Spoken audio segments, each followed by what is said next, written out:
Bueno, chicos, buenas tardes a todos. Vamos a iniciar nuestra clase del día de hoy. Vean que seguimos avanzando en nuestro contenido y las buenas noticias del día de hoy es que pues, hoy es nuestra última clase antes de Semana Santa.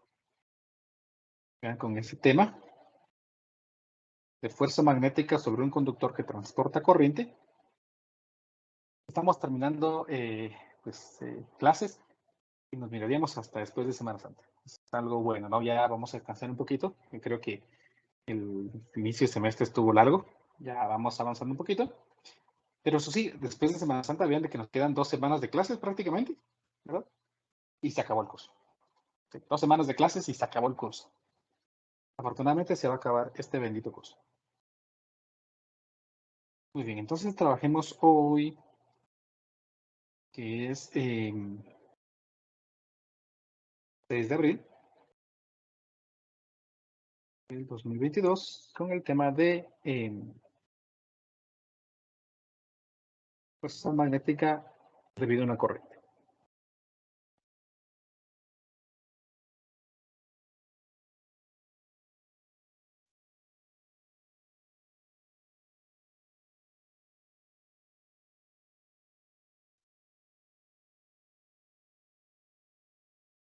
A ver, pues. Recuérdense que hemos estado trabajando sobre lo que es la fuerza magnética. Pues, la fuerza magnética se genera cuando una partícula con carga se mueve dentro de un campo magnético, siempre y cuando no se mueva paralela a él, ¿verdad? Recordemos que los 3 elementos, velocidad, eh, fuerza magnética y vector campo magnético, tienen que ser perpendiculares entre sí, ¿verdad?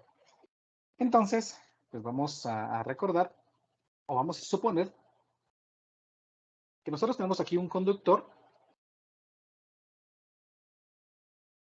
que está transportando corriente.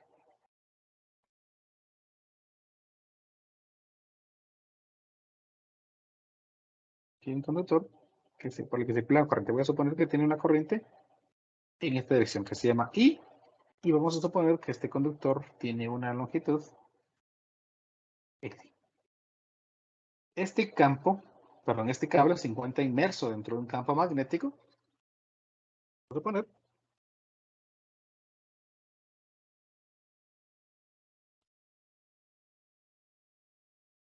que apunta en esta dirección.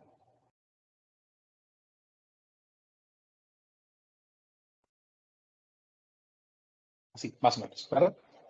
Entonces, recuérdense que aprendimos que la fuerza magnética F sub B se calcula como la multiplicación de la carga que se está moviendo por la rapidez de la partícula en movimiento, multiplicado por la magnitud del campo y el seno del ángulo que forma el vector de velocidad y el vector campo magnético. Eso ya lo trabajamos el otro día. Pero, ¿qué pasa si yo tengo una corriente? Pues recordemos que una corriente no es nada más que un flujo de electrones, es decir, o de cargas en general. Un conjunto de cargas que se están moviendo dentro de un conductor, y eso se llama corriente. Entonces, si modificamos un poquito esta ecuación, vamos a notar algo. La fuerza magnética se calcularía como la carga por la rapidez, pero la rapidez de esas partículas serían la longitud del cable y el tiempo que tardan en moverse, multiplicado por el campo magnético y el seno del ángulo. Aquí observen algo importante, carga dividido tiempo. Carga dividido tiempo no es nada más que el flujo de las cargas en movimiento, ¿verdad? Y ese flujo de cargas en movimiento lo llamamos corriente. Entonces aquí me queda intensidad de corriente multiplicada por longitud, multiplicado por campo magnético y esto por el seno del ángulo. A esta expresión que tenemos aquí es a lo que se le conoce como fuerza magnética debido a una corriente.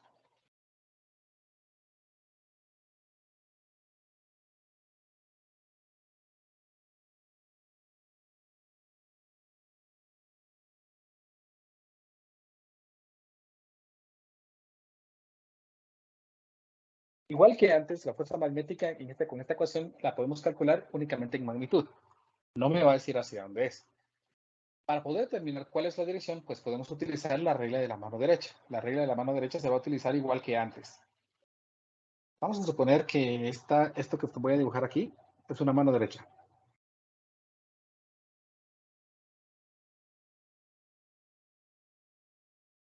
Pónganse, ¿no? Una mano algo de forma. Pero esa es la mano derecha. Y que esto que está aquí es el dorso de la mano. La palma de la mano está apuntando en esta dirección debido a que el campo magnético es entrante a la pantalla. Si nosotros colocamos los 4 dedos en la dirección de la corriente, entonces el pulgar va a apuntar en la dirección de la fuerza magnética. La palma de la mano siempre apuntando en la dirección hacia donde está el campo magnético, los 4 dedos apuntando en la dirección en la que está la corriente, y mi pulgar apuntaría entonces en la dirección de la fuerza magnética. Entonces, para este caso particular, este trozo de cable que tenemos aquí recibe una fuerza magnética en esta dirección debido a la corriente que circula en él. ¿Estamos? O, pues, si lo desean ustedes, podemos trabajarlo de forma vectorial, pero es un poco más complejo y necesitaríamos de más información. La fuerza magnética se calcularía como la intensidad de la corriente multiplicado por un vector que apunte en la dirección de la corriente paralelo al cable en producto cruz con el campo magnético. Esta sería la operación que me permitiría determinar el vector fuerza magnética. ¿Me explico?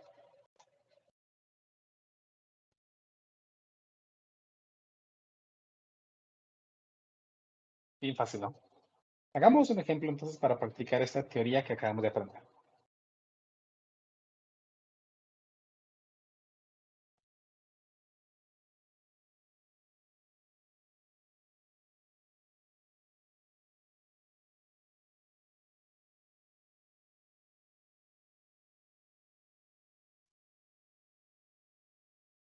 Muy bien, el problema dice así.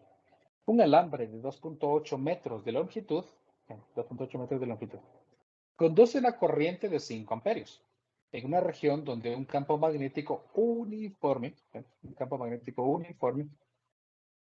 tiene una magnitud de 0.39 teslas.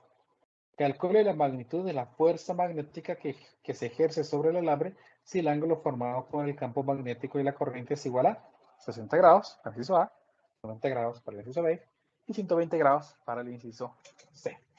Bueno, el problema está bien fácil. ¿Por qué? Porque el problema me dice que determinamos la fuerza magnética. Y ya vimos que la fuerza magnética debido a una corriente se calcula como la intensidad de la corriente, la longitud del cable, el campo magnético y el seno del ángulo. Esa es la ecuación que me describe esa fuerza magnética. ¿Qué voy a hacer entonces para calcularla? Pues como en el inciso A me dicen que el ángulo es de 60 grados, pues voy a utilizar ese dato. La fuerza magnética entonces sería la intensidad de la corriente. El problema me dice aquí que la corriente es de 5 amperios, entonces 5 amperios. Multiplicado por la longitud. ¿Cuál es la longitud? El problema me dice que tenemos 2.8 metros de longitud. Multiplicado por la magnitud del campo magnético. El problema me dice que es de 0.39 teslas. Y multiplicado por el seno del ángulo. El problema me dice que es de 60 grados. Entonces, pues aquí es un problema básico y de sustitución, que lo único que tenemos que hacer es evaluar esto en la calculadora. Entonces me quedaría 5 por 2.8 por 0.39 por el seno de 60. Y me queda entonces que este valor, solo que mi calculadora en grados, perdón, ¿está? Este valor me da de 4.73 newtons. Y ahí calculamos entonces el valor de nuestra fuerza magnética. ¿Me explico, chicos, alguna pregunta con este problema? ¿Se comprende bien? Todo claro, Inge. Gracias. Está fácil, ¿verdad? Está bien fácil. Solo es de sustitución de momento. Vamos con el inciso B. El inciso B me dice que vamos a usar el mismo dato, solamente que con un ángulo de 90 grados. Entonces, la fuerza magnética sería 5 amperios por 2.8 metros por 0.39 teslas multiplicado por el seno de 90 grados. Entonces, yo lo único que voy a cambiar aquí es que es seno de 90 y seno de 90 es 1, ¿verdad? Entonces, aquí me queda que la fuerza tiene aquí un valor de 5.46 newtons. Ya calculé entonces el valor de la fuerza para un ángulo, para cuando la corriente y el campo magnético forman un ángulo de 90 grados.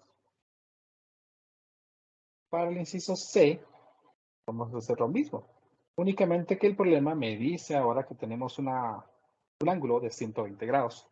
Entonces aquí me quedaría pues, 5 amperios, 2.8 metros, 0.39 teslas y el seno de 120 grados. Ingresamos datos en nuestra calculadora. 5 por 2.8 por 0.39 por seno de 120. Me queda que esto es de 4.73 newtons. Y así resolvimos entonces este problema. ¿Me explico? ¿Alguna pregunta? Vean que aquí únicamente estamos determinando la magnitud de la fuerza. ¿Ven? Pone la magnitud de la fuerza. No me piden dirección, entonces simplemente el valor. No te pone mucha Dije, atención los problemas. Dígame. solo como curiosidad, no hay alguna razón por la que el seno de 60 y el seno de 120 den lo mismo, o sea, el mismo Sí, resultado. sí, hay una curiosidad aquí. Es La mitad, porque, ¿verdad? sí, más o menos. Lo que pasa es que usted se recuerda, solo para recordar, ¿no? Para es conocimiento general de Mate 1.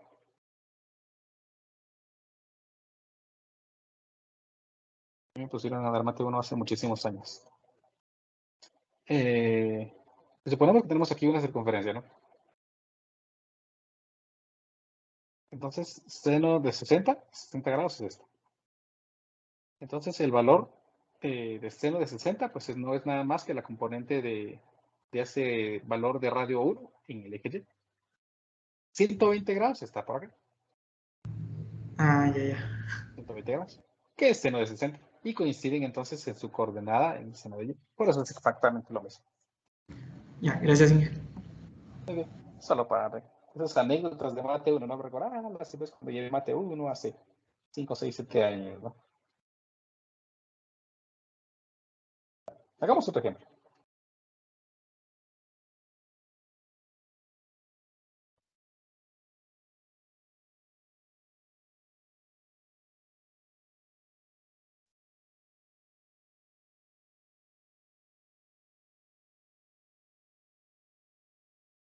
Me van a ayudar un poquito con este problema, a ver si sean ganaciones de potito extra, me van a ayudar. Les voy a indicar yo cuándo me ayuda. A ver, este problema dice así, en la figura 2932, está aquí, el cubo tiene aristas de 40 centímetros. O sea, aristas se refiere a la longitud del lado, ¿verdad? 4 segmentos rectos de alambre, AB, BC, CD y DA,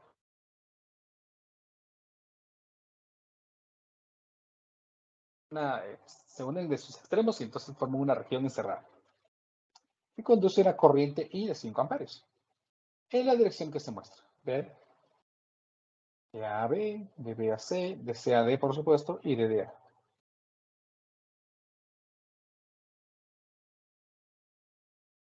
La dirección que se muestra. En la dirección positiva de Y, vean, este es Y, existe un campo magnético uniforme de magnitud de B igual a 0.02 teslas. Determine la magnitud y la dirección de la fuerza magnética que se ejerce sobre cada segmento. Me piden la magnitud y la dirección de la fuerza magnética en cada segmento. Bueno, entonces empecemos terminando para el tramo AB.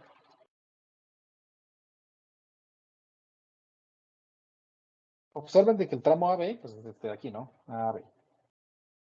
Por lo tanto, pues según la ecuación que aprendimos, la fuerza magnética se calcula como la intensidad de la corriente, la longitud, el campo magnético y el seno del ángulo. ¿Verdad? El ángulo es el ángulo formado por la dirección de la corriente y el campo magnético. Entonces, observen, si nosotros colocamos el campo magnético en este extremo, ¿no? Notarán que el ángulo formado entre el campo magnético será de 0 o de 180. ¿Qué me dice? 180, ingeniero. Exacto, 180, ¿verdad? ¿Por qué? Porque pues uno va en una dirección y otra va en otra dirección. Son paralelos en sentidos opuestos. Entonces, para este caso, aquí me quedaría que la fuerza magnética sería la intensidad de la corriente. El problema indica que eran 5 amperios, si no estoy mal. Sí, 5 amperios multiplicado por la longitud. Bueno. La longitud sería la longitud del tramo AB, que coincide con ser la arista del cubo. Según el problema, la arista del cubo era de 0.4 metros. Veamos. No vean que les miento. 40 centímetros, ¿no? Que es equivalente a 0.4 metros. Multiplicado por la magnitud del campo magnético. El problema me indicaba aquí que el campo magnético es de 0.02 teslas. Por lo tanto, aquí me quedaría 0.02 teslas. Multiplicado por el seno, como muy bien me dijeron, de 180 grados. Entonces aquí me quedaría 5 por 0.4 por 0.02 por el seno de 180 grados. Y notaremos que este resultado es 0, debido a que el seno de 180 grados es 0. Y tiene sentido. ¿Por qué tiene sentido esto? Porque dijimos que cuando una partícula con carga se movía paralela al campo magnético, entonces no había fuerza.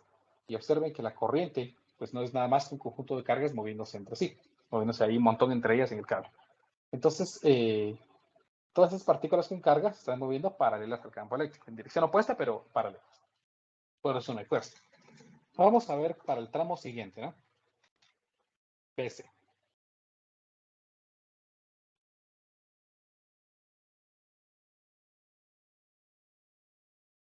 PC. La fuerza magnética sería casi que la misma para ciertos datos. La corriente es la misma, 5 amperios, la longitud, el campo magnético y el seno de, vamos a ver de qué ángulo. En 90 grados, ¿sí? De 90 grados, exactamente. Ahí se me adelantó. La longitud es la misma, ¿no? Entonces aquí me quedaría de 0.4 metros. Y el ángulo, pues como ustedes muy bien me dijeron ahorita, 90 grados. Entonces aquí me quedaría 90 grados. Entonces con esto calculamos la magnitud. Aquí me quedaría 5 por 0.4 por 0.02 por el seno de 90 que coincide con 0.1. Entonces aquí me queda que la fuerza es de 0.04, 0.04, no, nada de que tercios. Ahí tenemos la magnitud. Entonces, pues, pero el problema me pide magnitud y me pide dirección. ¿Cómo vamos a hacer para calcular esa dirección? Pues para calcular la dirección, no, para indicar la dirección, vamos a usar la regla de la mano derecha. Entonces aquí es donde ustedes me van a ayudar, si son tan amables. La regla de la mano derecha, tengo que poner los 4 dedos en la dirección de la corriente y la palma de la mano apuntando a donde va el campo magnético. ¿En qué dirección queda mi pulgar? Al eje Y. ¿Entrante? ¿Al eje Y? Al eje Y entrante. ¿Al eje Y entrante? No, pero el eje Y va para arriba. Z negativo, ingeniero. ¿Está negativo? A menos X. Menos X. Ahí está, menos X. ¿Cuál es su nombre? Jesús Quiñones.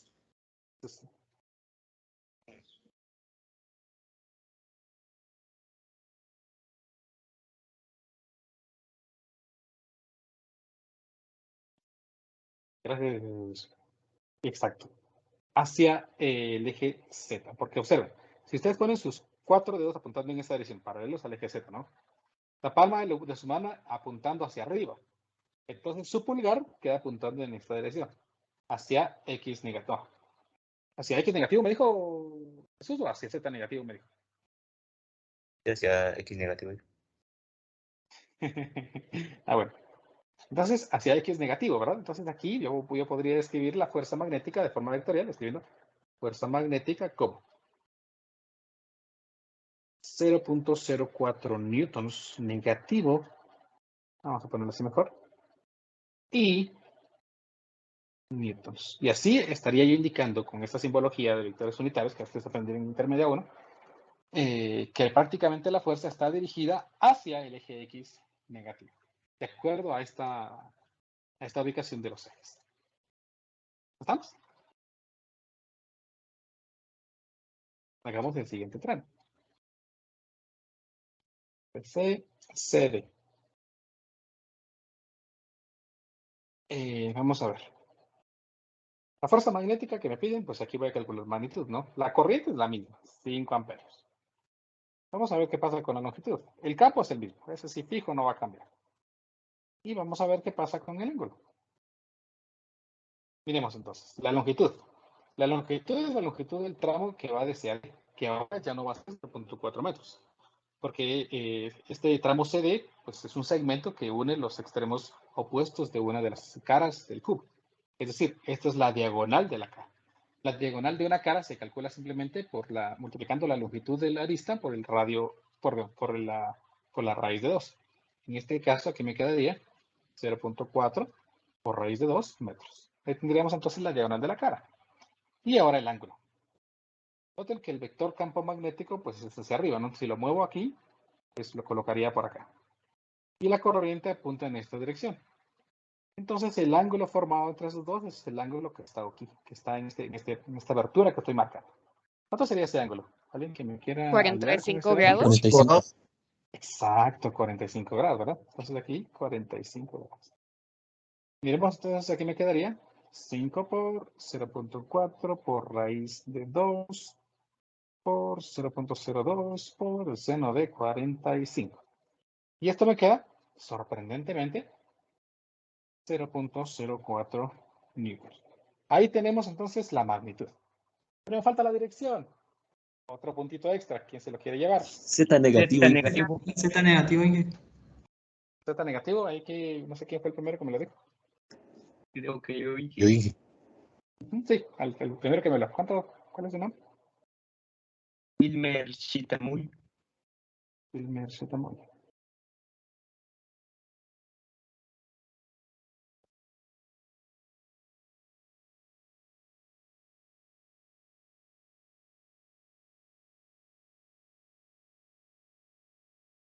¿Estamos? Noten que Wilmer tiene razón, ¿no? Y los demás compañeros también me dijeron. Si nosotros colocamos nuestros 4 dedos aquí, nuestra palma de la mano apuntando hacia arriba, pues nuestro pulgar queda hacia Z negativo. ¿Sí? Ahí no hay pierde. ¿Cómo escribiríamos esto de forma vectorial? Pues entonces de forma vectorial escribiríamos que la fuerza magnética se expresaría como menos 0.04K.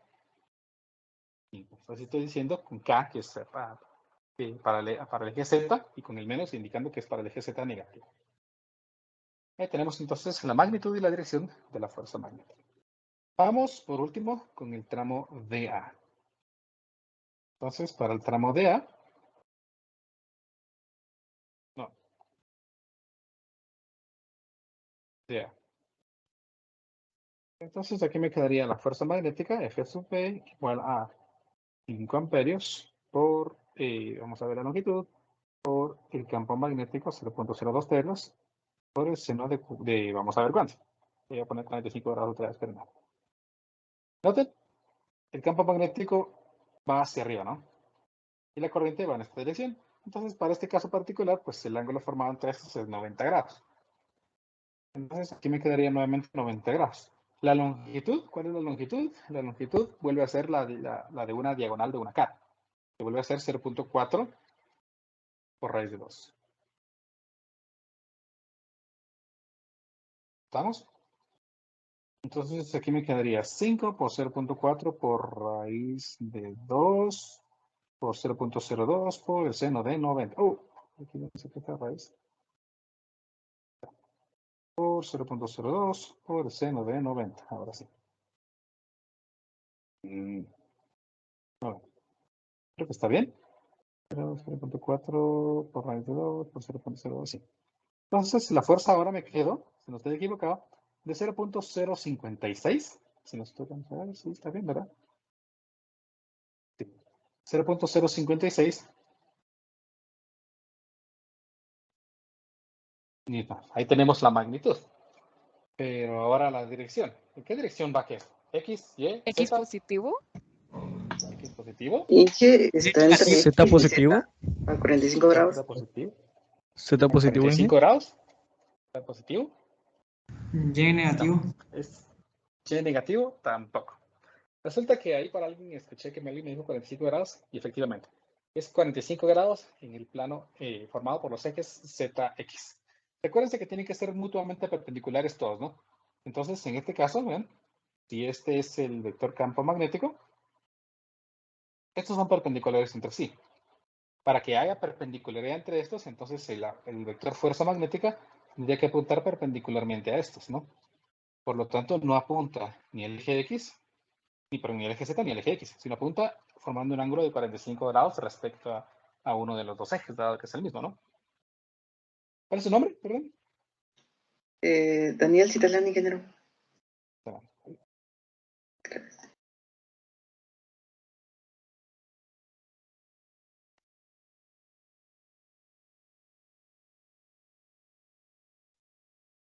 Estamos. Entonces, pues, ¿cómo vamos a expresar esto de forma vectorial? Pues bien fácil, se recorren de su intermedia 1, ¿verdad? Espera. Ustedes aprendieron allí que se puede convertir un vector conociendo la magnitud si conocemos un vector unitario en la dirección en la que se está aplicando este. Entonces, si suponemos que este es el eje Z, ¿ven? Y este es el eje X. Es como que le hubiera dado vuelta, ¿no? Eje Z y eje ZX. Entonces, la fuerza magnética apunta a 45 grados. ¿Verdad? Ese es el ángulo. Entonces, recordarán que un vector unitario que apunte en la dirección de este vector unitario, pues sería el vector coseno de 45, seno de 45. Obviamente en este plano, ¿no? Solamente XZ. De tal forma, entonces, que el vector unitario que apunte en esta dirección estaría dado por raíz de 2 dividido 2, raíz de 2 dividido 2. ¿Verdad que es el seno de 45 y coseno de 45 como resultado? Por lo tanto, el vector unitario tridimensional, dado de que no apunta únicamente en la dirección de X y Z, el vector unitario tridimensional, estaría expresado por raíz de 2 dividido 2, 0, raíz de 2 dividido 2, ¿verdad? X y Z. Por lo tanto, entonces, mi fuerza magnética, dado de que conozco la magnitud, la multiplico por ese vector unitario que calculé ahí arriba, y me queda entonces aquí 0.056 multiplicado por raíz de 2 dividido 2, 0, raíz de 2 dividido 2. De tal forma, entonces, que mi vector fuerza magnética estaría expresado entonces como 0.023 por raíz de 2 y más 0.023 raíz de 2K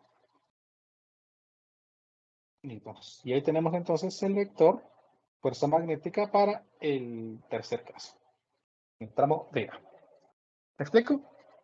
Esto es extra, ¿no? Esto, pues, yo espero que se acuerden de su intermedia 1, ¿no? Ese curso tan bonito, como les he dicho un par de veces. Pues lo único que tengo que hacer es determinar el vector unitario y multiplicarlo por la magnitud. Así vectorizamos una escala. ¿Estamos? Hagamos otro. Sí, Perfecto, gracias.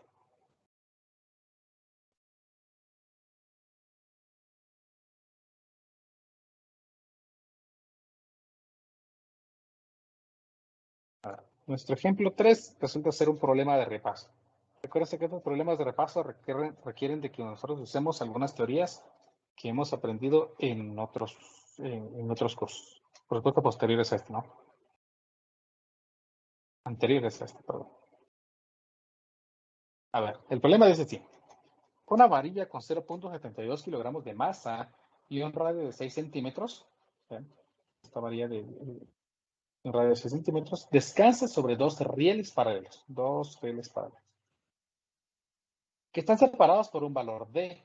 La presión entre los rieles es D. Por lo tanto, vean que la varilla, pues al menos tiene una longitud de 12 centímetros. Y tiene una longitud L de 45 centímetros. Sí, estos son la longitud de los rieles, 45 centímetros de largo. La varilla conduce una corriente de 48 amperios en la dirección que se muestra. Vean, en la dirección que se muestra. Y rueda por los rieles sin resbalar. Esta parte es importantísima. Rueda por los rieles sin resbalar. Rueda por los rieles sin resbalar. Perpendicularmente a la varilla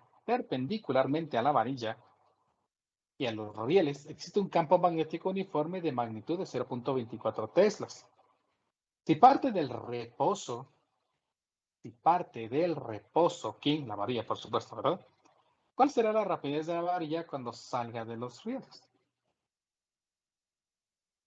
Miren, aquí tenemos el vector campo magnético hacia abajo. Aquí está circulando la corriente, ¿verdad? Entonces, según lo que el problema indica, la varilla va a rodar sin resbalar.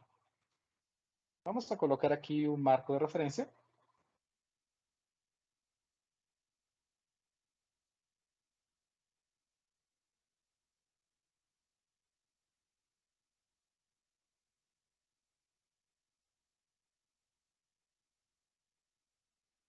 Ahí estamos.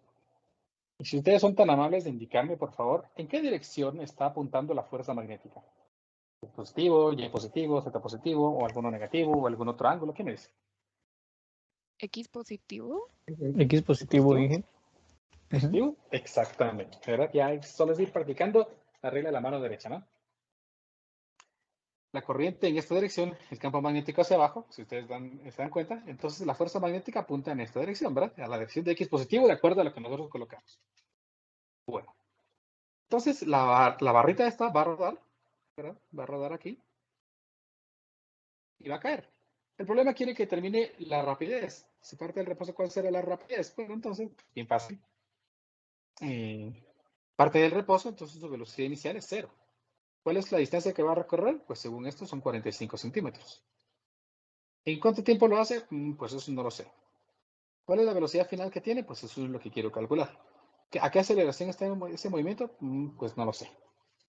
Si yo quisiera utilizar únicamente las ideas de cinemática que aprendieron en física básica para determinar la velocidad, pues recuérdense que nos hacen falta un dato. Para poder resolver cualquier problema de cinemática necesitamos 3 de 5 datos. Bueno, entonces no tengo. Si pudiera calcular la aceleración, todo sería más fácil. ¿Por qué la aceleración? Porque pues la aceleración es una incógnita aquí y aparte la dinámica me permite calcular aceleraciones. Bueno, entonces trabajemos aquí la dinámica. Vamos a dibujar cómo estaría esa varilla circulando por allí.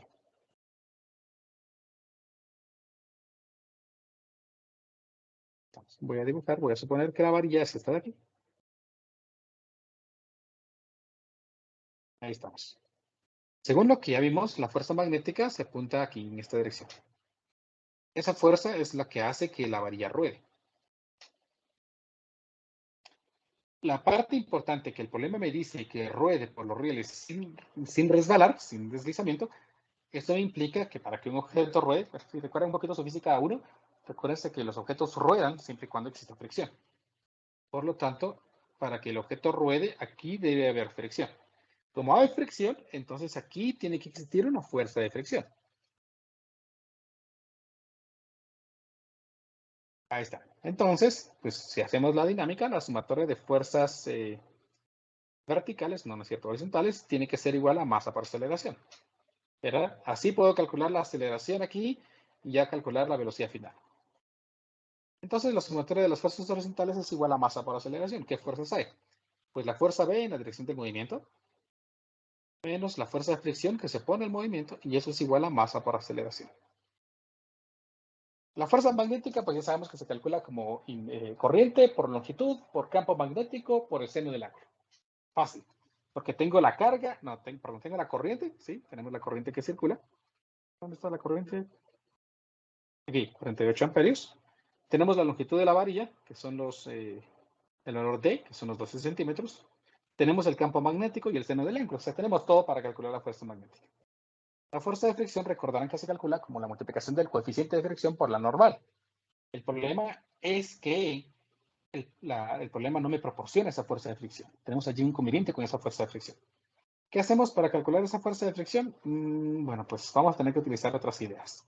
¿Qué otras ideas puedo utilizar? Pues de la dinámica se recordarán que hay dos cosas, ¿no? La dinámica translacional y la dinámica rotacional. Entonces voy a hacer uso de la dinámica rotacional. La sumatoria de momentos de torsión es igual a inercia por aceleración angular. Entonces, pues como este disco va a rodar alrededor de su centro, va a girar alrededor de su centro, entonces voy a hacer una sumatoria de momentos alrededor de este punto que voy a llamar O, el momento de torsión. Entonces aquí me quedaría que la fuerza de fricción, bien, bueno, la fuerza magnética no le genera momento de torsión, lo único que le genera momento de torsión es la fuerza de fricción. Entonces aquí me quedaría, momento de torsión se calcula como fuerza por distancia, en este caso por el radio, y eso es igual a inercia, por ser un cilindro, pues recuérdense un poquitito, hagan memoria de su apachurren su cerebro un poquito, y recuérdense que el momento de inercia de un cilindro, pues es un medio de la masa por el radio al cuadrado, multiplicado por la aceleración angular, que se relaciona con la aceleración lineal de la forma A dividido R. Entonces, noten que podemos cancelar este de aquí con este de acá, y me queda entonces que la fuerza de fricción multiplicada por el radio es igual a un medio de la masa por la aceleración por el radio. Dado de que tenemos en ambas expresiones el valor del radio, pues esta expresión me dice que la fuerza de fricción tiene un valor de un medio de masa por la aceleración. Dado de que pude expresar entonces la fuerza de fricción en términos de la masa y la aceleración, pues la voy a reemplazar aquí. De tal manera entonces que la fuerza magnética menos la fuerza de fricción, que el problema ya me indica, que es un medio de masa por aceleración. Eso es igual a masa por aceleración.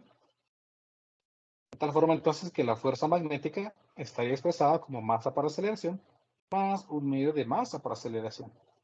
O sea, la fuerza magnética no es nada más que 3 medios de la masa por la aceleración. De esta forma entonces la aceleración la podríamos expresar como 2 veces la fuerza magnética dividido 3 veces la masa. Y la fuerza magnética, ya dijimos, que se calcula como corriente eléctrica por longitud, por campo magnético, por el seno del ángulo. Y todo esto dividido entre la masa. Y creo que todos los datos los tenemos. Vamos a ver.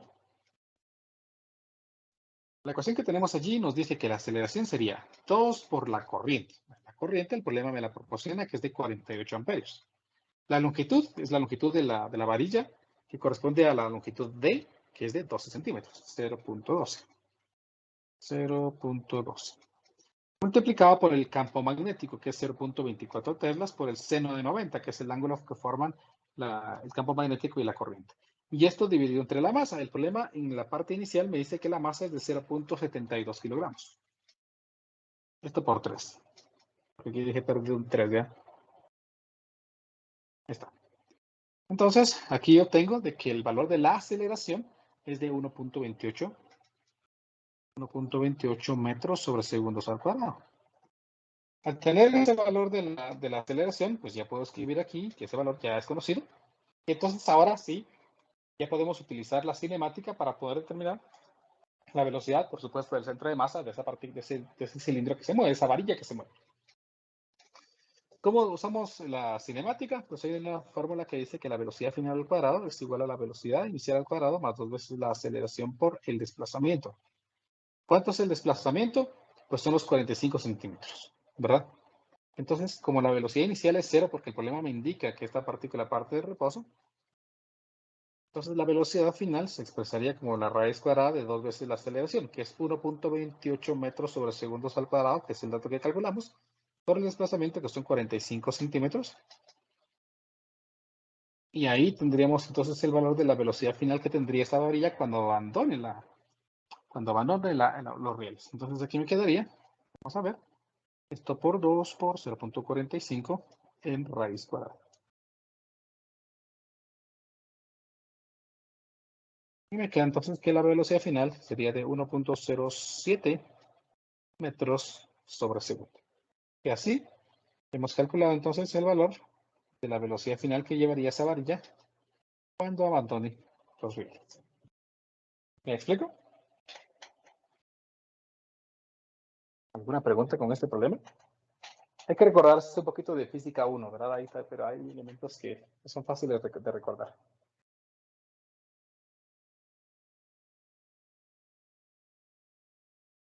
Claro, como el agua. Inge, digamos, si ya fuese en un plano, digamos, ya inclinado, ya, bueno, sería técnicamente lo mismo, pero ya con un grado de inclinación, ¿verdad? Exacto, ya tendríamos que tomar en cuenta el peso, porque vea que aquí, supónganse que esto fuera para arriba, ¿no? Entonces, esto también tendría un peso, ¿no? Que le generaría una contribución y la tendríamos que tomar en cuenta en la zona sumatoria de fuerzas en el eje X, el eje X sería paralelo al plano en el que se está moviendo la varilla. Ah, sí, cierto, cierto. Pero sí, digamos, ya tendríamos que tomar en cuenta otros factores. Más que todo el peso. Creo que todo lo demás sigue casi que igual. Si va rodando, o por ejemplo, si se desliza, no tomamos en cuenta la rotación porque no habría fricción, ¿no? Por ejemplo. Eso depende de todos los elementos que estén conformando el problema para determinar qué vamos a usar.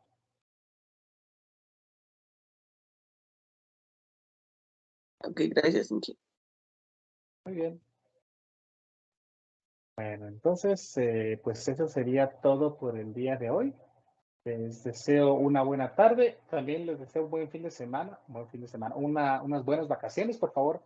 Descansen, se lo merecen. Coman mucho pan, hagan ejercicio y siempre estudien, ¿no? Porque después de Semana Santa, pues regresamos con lo último del semestre.